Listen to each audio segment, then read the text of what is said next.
cheerleader academy. You're thinking, uh-oh, was this a good idea? All right, I'm sorry, by the way. Oh! So, hi guys. Today I have basically one of my sisters, really. Got one of my girls with me on here today. She's representing the past gen, and her name's Racquel. I know Racquel from sixth form, so we've known each other for, wow, 12 years. Yeah, girl, 12 years. Yeah. I met her at, orientation day, I think it was. And yeah, we just swapped numbers, and ever since we've just really stayed in contact. So Raquel, I begged for my number and my Hotmail MSN ID. wow, you fully didn't deny She's just been here ever since. You didn't deny it. You still gave it to me. So, but yeah, I'm a willing participant, and I'm still very happy to be here. So I need you to tell us a bit about yourself, and then yeah, just some technical difficulties, but we're okay. Okay, so I need you to tell us a bit about yourself, and then 3 fun facts about yourself. And then it doesn't have to be fun, but I mean, I think we get each other when it comes to the fun aspects. But 3 fun facts about yourself, then we'll go into the questions. About myself, I'm Racquel. I'm born in England. My family's from Jamaica. I'm very proud about my culture, my heritage. I love London because it's given me an appreciation for different cultures, especially African and West African cultures too. It's like a nice fusion. What else? I love creative arts. I love traveling. I've been to many places around the world, and to Colombia with Akuya, and to Berlin, Germany with Akuya, and Panama with Akuya, and where else have we been? To Greece. Morocco. Wow. Okay. Morocco. Oh yeah, Morocco. We've been out here. We've been traveling. I love to travel. I currently work as a policymaker, and I'm a mother to a 1-year-old superstar. Okay. So did you add the fun facts in there as well? I guess they were in there. I guess, yeah, I like to travel. I'm a mother, and I'm doing this hair thing right now, like a natural hair tip / started up YouTube. That's my fun fact. Check it out, Racquel. And she's doing amazing with it as well. So you guys better check it out. I'll put it in the thing anyway, description at the end anyway. Okay, so we are going to speak about careers today. So I think we met each other at the right time in terms of careers. So I think it was 2009 we started looking at what careers wanted to go into, like UCAS and everything. And you lost your cousin to this epidemic. And I think at the time that was one of your inspirations as to why you chose what you studied at university. So before we go there, just some background info. Before we go there, what was home like when you were growing up? What did family look like when you were growing up? I come from a huge family, and we're not only huge, but we're very well connected. So we'd see each other every Saturday, which was our Sabbath day, because we'd go to church on a Saturday, and Sabbaths are like a big thing. We'd see each other at church, we'd be together at lunchtime, we'd be together in the evening. It was like a Christmas day that we had every single weekend, and it was fantastic, surrounded by aunts, uncles, cousins, grandparents. Yeah, I loved it. Okay. And in terms of, so you had a lot of role models around you, essentially, yeah, growing up. So I didn't live with my dad, but I had other role models in my earlier years in the form of like uncles and my granddad. Okay, right. So did you always know what career you wanted to go into? Like what age did you think, I'm going to be a plumber, I'm going to be a lawyer, I'm going to be this? What was your first inkling in terms of career? I remember from an early age talking about being a lawyer. I don't even know if I thought what being a lawyer meant, but I was like, yeah, I'm going to be a lawyer. I also thought I was going to be a superstar. But yeah. I am a superstar, but not the kind of superstar I thought I would be. I just thought I would be, hey, singing, breaking it down, acting, dancing, because I love that stuff as well. So I had a creative side, and I also had an academic side. And in the end, I focused my efforts on pursuing my academic side, partly due to what people say about having a backup plan. I wasn't told, oh, your creative aspirations are rubbish, but my mum definitely encouraged me to pursue the academic, more sure paths. Okay. And did you have guidance from your parents of your career choices? So like when you said, oh, I want to be like, you want to go into law, or your parents like, okay, well, do you know what you like? Do you know how to get into it? Do you know what you need to do? What to Yeah, I study? had support from family. So for work experience, my uncle worked in the courts, so he got me experience when I was in year 10 in Mm-hmm. the courts, which is a good it was good an eye opening. Mm-hmm. My dad also worked for Derbyshire Council at the time when I was in, I think, last in sixth form or maybe even uni, and I got to do a placement such work experience a couple of weeks at the legal department there. Mm-hmm. So they helped me in that respect. Okay, all right. And do you feel like, I mean, I think when in year 12, so sorry, year 13, you said, okay, law. So my understanding is like, I think it's only when we put ourselves that situation, that's when we realize, oh, there are types of law, oh, there are types of this career. Like you choose to work in a certain department, but then there are types of avenues that you can go into. At what point do you feel like, looking back, do you feel like you've been able to achieve where you thought you were going to be at the age of 16? Like looking now, do you think, does that question make sense? Do you feel It like, does. yeah, so at the age of 16, looking at your life now, do you feel like you've done what you thought you were going to be doing at In the age? terms of career, Yeah, that makes sense. Yeah, that makes yeah, sense. I think so, but not in the field that I thought it would have been. So I decided to study law, Uh-huh. and partway into the course, I decided I didn't want to take it any further Mm-hmm. Mm-hmm. because I felt as though, as I got into it, I felt as though the legal scene can be quite unjust in terms of what's fair, and it's not always about who's right and who's wrong. It's about, there are prejudices that are involved. It's about evidence available on the day. There's a lot of innocent people going down and vice versa. It can also be quite sad. So yeah, once I started to study it and looked into it more, it lost its appeal for me, and I decided I didn't want to spend further time and money pursuing it. Okay. And also, when I went to some of the, I was on like a mobility program with the Social Mobility Foundation, which was set up to give people from like deprived backgrounds access to careers or with work experience placement they wouldn't have ordinarily have had. And when I done it, I just realised that there were certain types of people in the role. It wasn't very diverse. It wasn't very representative. And I didn't feel like being a part of it. So some people could say, oh, but yeah, but you could have been the change. But I Yeah. wasn't passionate about it at that point to be like, yeah, I'm going to be the gatekeeper and open the doors. I just didn't feel like having to go to anyone and speaking in a tough tone to be heard. The passion wasn't there anymore. So I pursued different options using my legal skills. Okay. And with your cousins, or even like with your friends and stuff, because I know where you live and I know how far you travel to go to school, and even from year seven. Right. Yeah, from year seven, because Yeah. I only joined that journey in year 12, but you started from like what, age 11 or 12? I was just like, who in the Yeah, hell are they so coming I grew up from? in Hackney, which Yeah, is known as like now it's like gentrified, it's called, it's popping. yeah, it's 10 years ago, oh my gosh, sorry. 10 years ago, that wasn't the case. It was riddled with like poverty, knife crime, gun crime. Hackney had the murder mile, like the most killings in one stretch. Our schools they were really bad at the time. So rather than sending me to a local school, my mum picked a school for me that was in Loughton, Essex, which was a how long was the drive? I don't know. Nearly, it can be an hour drive, yeah. but maybe more like 45 minutes. And on the train, it's definitely an hour to an hour and a half if I chose to take the bus, which sometimes I'd done to save on my train money, so I could have extra peas in my pocket. So doing that from year 7 was definitely hard. It wasn't easy, but I got used to it. So I'd be commuting an hour to an hour and a half every day from 11 years old, morning and night. And how did you fit in? I mean, because I know what school was like up until year 12 for you.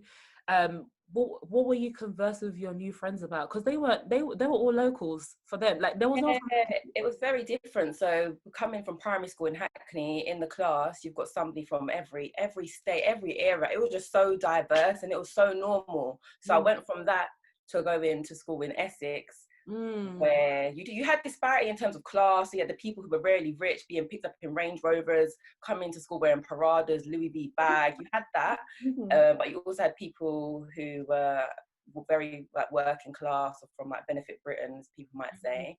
But in terms of cultural disparity, it was huge. So well, first of all, I hadn't been to school with extremely rich people. It was the first time that happened. But in terms of like diversity and where people come from culturally, it was very different. So I started year 7 as being one of 3 Black people in my year, and I finished year 11 with being the only Black person in my year. So I think we started year 7 with 3 Black people. By year 8, I was the only one, and that was it to the end.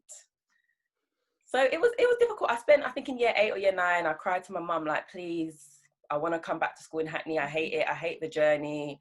I think someone even made monkey noises to me in the hallway when I was in year 8. And yeah, that's what I was crying to my mum, like, please bring me back. But she just wouldn't. She was like, it's for your future. It's better for you. And now I don't regret it. It was definitely difficult at the time, but I think my life could have been a lot different had I have gone to school in my local area. Yeah.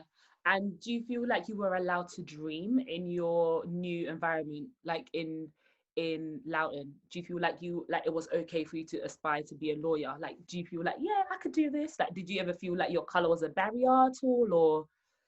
I didn't. I was quite celebrated in school. They were like, yeah, you're going to, I told you this thing, that's where I get it from. They're like, you're going to be on TV one day. Because I love being in all the school plays. Yeah. Sports as well. So they'd push me for my sports or like go to county trials. You're great. So I think I was celebrated there. And it did inspire me to dream because, oh, I'm so sorry. I'm sorry, my phone's linked to my Mac. So when people are calling, it's just coming through. I'm trying to disable it. Was I allowed to dream? Absolutely. So going to school, I'd pass amazing houses. I'd see great cars. I remember being in like year 9. It was the local estate agent, and I'd pick up the magazines of the properties, and I'd bring them home, work out the mortgage, how much I'd need to be paying. It encouraged me to dream. Okay. And I mean, you've now got, fast forward to some years later, you've now got your baby girl. You guys are no longer in Hackney, in a different area now. How, and she's like you in the sense that she's very much stage presence, superstar, that type of child, yeah?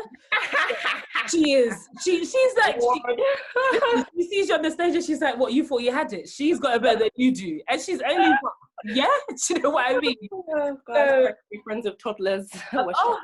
Girl, so how do you feel about relocating for her benefit and allowing her to dream and her careers and stuff like that? How do you feel about that? I definitely want her to go to school in a nice area where she's surrounded by like good company. I don't want her to be shielded from realities. Like I wouldn't want her to grow up like not being streetwise at all, or thinking she's much better than anyone else or better than me when I grew up. So it is important for me to be able to strike that balance of giving her good opportunities but ensuring that she's grounded. Okay. And do you feel like I mean, I think I know this, but for the sake of the podcast, do you feel like your parents and people around you were aware of like the route you had to take to get to where you wanted to get to career-wise? So they knew that in order to be a lawyer, you have to go to university and study this, like the routes available. Do you think your family? I'd say they knew it loosely, but I'm part of the first generation of university goers. So a lot of it was off my own initiative. I'd actually look into the prospectuses of universities to check so when I was picking my A-levels, I'd looked at the unis to check what courses they'd accept and what grades they'd want, so that I was actively working towards achieving my goal of getting onto my course. Yeah. Okay. And fast forward to, well, not fast forward, but your cousins. So you have your male cousins, you have your brother and your uncles and everything. How do you feel about them still like, do you feel like it's harder for people that still stayed in Hackney to dream further, like basically outside the box? Do you feel like it's harder for them to dream or aspire to be greater than? Yeah, it can definitely be difficult. It can be, if you don't see better or opportunities, it can be difficult to see a way out.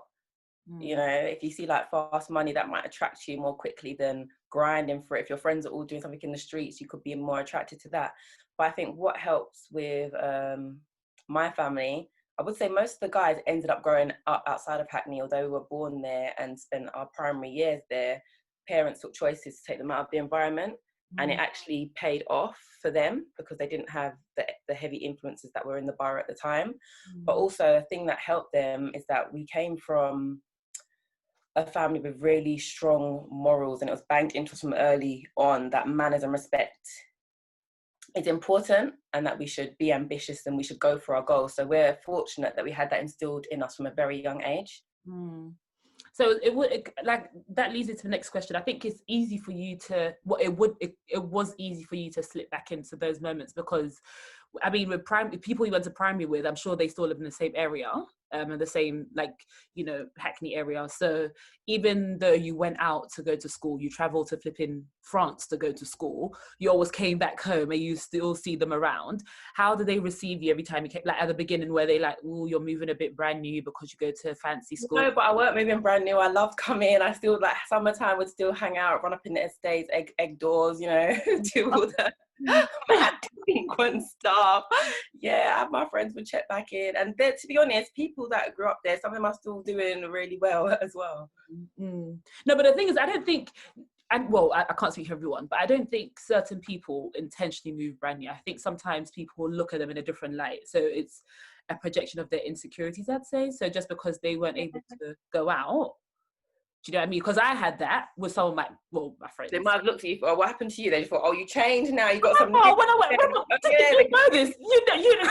We're not mentioning names, but you know this. I don't think I was different. I think the only thing that went different was my uniform, and even that one was a problem. And I was just like, oh, you weren't coming back like, honey, I just went to school with all the Caucasians. You weren't doing that. You know, if anything, I was just you up. I was worse, but you know what I'm talking about. Do you know what I mean? In a different light, but they didn't really treat me any differently. Like, I think they thought, oh yeah, she goes to school out here, and people thought that my secondary school was like a good school out of the area, but it was quite average for the area. It's just that it was like a different crowd. Better than what you were used to as well. Yeah. Okay. So, how do you feel like there's anything different that your parents could have done, or let me say your parents, I say your family, because I know what your family is like, and it's like a tribe, and I know your family is like, similar to mine, actually, firm believer in like community, like raise, like community raising the child type of thing. So what do you think could have been done slightly different, supposing it's today that you're like growing up? What do you think could have been different that would have improved your experiences and going into your career that you're into now, if you had the power to change anything? In terms of my career and support and values, I wouldn't change a thing. However, I would say that not everybody grows up in those circumstances. So for anyone listening who hasn't, you have to find it for yourself. If you want that drive and determination to be instilled in you, you can get it from, if you don't have role models in your family, is what I'm saying, you can find them elsewhere. We have social media. You have people online who you might see someone, you're like, I like that person's work ethic, I like that person's values, and you can use that to inspire you. So yeah, basically, if you don't happen to have it at home or in close proximity, look out to see where you can find someone who you can aspire to follow in terms of like characteristics and drive. Okay, so what would you say to parents, so the past gen, what would you say to them now about supporting their children? Should the children come out and be like, yeah, I want to be a graphic designer? Support their endeavors. People are getting money in so many ways at the moment. People are having multiple income streams. Just support your child. University is not the only answer. Support their endeavors and help them to be. I think that a lot of children from our generation, I don't know about the young generations, but unfortunately a lot of children don't get the chance to be children because for whatever reason they're looking after the home or they're raising their younger siblings, and that can be quite detrimental to them finding and following their own passions. So if you can let your children be, it's fantastic, and if you can support them in their dreams, it's even better. Okay, and what would you say to present gen, so those who started having children now, our gang, basically late 20s to, I'd say, let me just add them, early 40s. What would you say to them? They've just started having their children. They've, gone through their fair share of life. They've had their experiences. They know what it's like you're saying, first generation. What would you say to them just starting out? Learn from the mistakes of those gone before us. So things that happened to you in your childhood, make sure you're not perpetuating them onto your own children. Okay. And what would you say to future gen? So there's a young Racquel who is going to school in, I don't know, I mean, the status of the school that when we went, I don't think it's the same anymore, but supposing it was the same level, they're traveling from Hackney to go to Loughton to go to school. What would you say to them when they go back home and they're very tempted to go and fall in the wrong crowd and unfortunately be seeking validation and love elsewhere? What would you say to them? Work hard. grind hard and keep focused. It's so easy to be distracted by things that bring short-term joy, but there's beauty in the long graft, you know? You could do something that could get you a quick fix, but how is it preparing you for your tomorrow? So yeah, definitely work hard and think forward. Think about the steps you could be taking to get you to where you need to be in the future. I think it can be difficult to know at such a young age where you want to be. So to have found your purpose, I think it's quite rare at such a young age. If you have done, that's fantastic. But if you haven't found your purpose, find a focus your energy into something that can elevate you in some way. And that should help you open doors, because you'll be picking up skills along the way and they'll be transferable. You can turn it into something else. I started out wanting to study law. I'm not a lawyer, but I use my skills that I learned doing that to create policies, advising lawyers on how to write the policies into law. So yeah, stay focused and pick up skills along the way. Don't be distracted by the wayside. Another thing I'd say though is that don't be put off by how long it takes to get somewhere, because time is going regardless. When I was say 18, not say I wanted to be a doctor or that I definitely want to be a lawyer in the end, but things that put me off was the time it would take for some courses. When you're 18, like 7 or 10 years, whatever it is, to be a doctor seems like forever. Or to be a qualified barrister, the 6 years, whatever, it seems like forever. But now we're at the age where we're approaching 30 or late 20s, and the doctors are graduating. Like, it's level playing field now. The time has passed regardless. So don't be put off by how long it will take you to get somewhere. Just keep going, because the world's still spinning and the time's passing. Okay. I like what you said about if you don't have purpose, you should at least have something you're focusing on. Yeah. That was some real... I like that, bro. I like that. Otherwise, just get distracted. No one's saying you've got to have it all figured out, but hone your energy into something.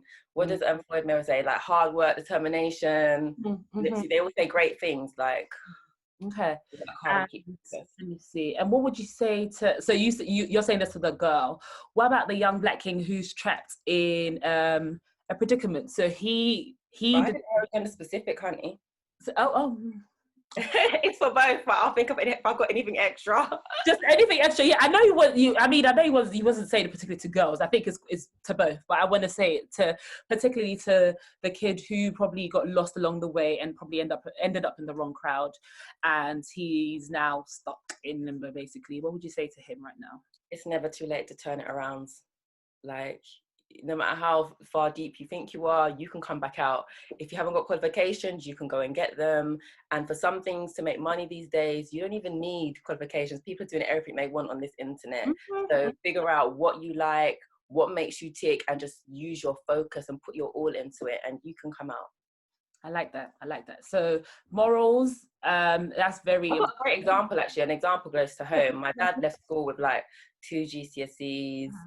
Didn't do particularly well academically, was like just messing around, wasn't taking things seriously, but throughout his life he decided to focus on his career and has done really well, to the point where he's now a chief executive of a local council.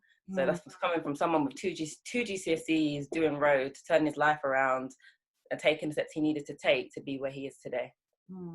See, that's inspiring. You got a story. You got. Listen, you got everything cool in this. Girl, I didn't even know I had so much till I started talking. I was like, I lived, right? You're like, yeah, focus. I was like, oh yeah, I did commute an hour and a half to school. Girl, I forgot those things. Listen, life at such a young age, honestly. Okay, so got to wrap up now. You've mentioned, again, I just want to go over it again. You've mentioned morals, you've mentioned focus, you've mentioned purpose, you've mentioned hard work, grind. Say that again. Role models as well. And transferable skills. So what you're doing now, and this is what I keep on hearing about. I just feel like, I mean, people, those who know that my career has been one roller under side coaster. I'll say with you, so Akuya wanted to do international business to begin with. You ended up doing a different course, and then you've had different jobs here and there. But what I noticed about Akuya recently is that she's carved her own lane. People haven't given her a job title. She has created it, and she's working. You have created it, but it's worthy. It's within your own right. It's earned. You say you are a advocate for youth worker advocate. That is what you are. You created that space for yourself. So you haven't got to go around knocking on people's doors. Oh, please, can I do it for yourself? Because she knows that Racquel knows what cover letter has she not read. What? Oh, goodness me. But so people would want to know more about your, you know, your life, your hair journey, any other thing you're doing. And of course, I'm sure DMs are open, just in case someone Yeah, wants they're open. You can ask me any questions. So what have I got going on right now? Yeah. For my day job, as I've mentioned, I'm a policy maker. I do love it. It's like finding solutions to society's problems. The particular aspect I like is ensuring that the policies that come from like government and higher sources aren't discriminatory towards people of like protected groups. Okay. Also do a podcast with other mummies on all things motherhood. It's Motherhood Unplugged. It doesn't make it seem all rosy. It's very real and entertaining and insightful. That's Mama Drama Pod. You can check that out. I've been on YouTube for a month now. So far I've released videos to do with natural hair, but it's going to be tips, tutorials and reviews on things, not just natural hair, but lifestyle, travel and motherhood too. Okay. And what's your name on Insta? Because you said everything, but you didn't put your Insta or your YouTube. Sorry, girl, it's Racquel. Racquel Instagram, Racquel on YouTube. How do you spell that? Is that R-A-K? What is that? It's RACQU. That's my phone. Sorry. My @ is RACQSREAL. Okay, so that's on Instagram, on Twitter, on YouTube, Racquel, yeah? And Mama Drama, so MAMADRAMA pod. Yeah? Yeah, we do. Okay, so I'm gonna put all the links at the bottom. But your last piece of advice to everybody listening to this one, last line, and then we'll wrap it up. Get in your bag. Wow. Get in your bag. What are you waiting on? Get in your bag. You can sit around like get in your bag. Do something. Get in your bag. You can. Why not? Like, it takes you. Don't wait for people to do it for you. Get in your bag. And you know what? People might not support you at first, but you just got to keep grinding and they're going to hear you, whether they like it or not. And sometimes looking around, waiting for your friends to support you, they might not do it for whatever reason that they have, but there'll be people in the world who will see it and appreciate it. So you just keep going. Get in your bag. Okay. Thank you so much, honey. God bless you. And yeah, we'll continue this conversation when it's time to continue anyway. Yeah? Yes.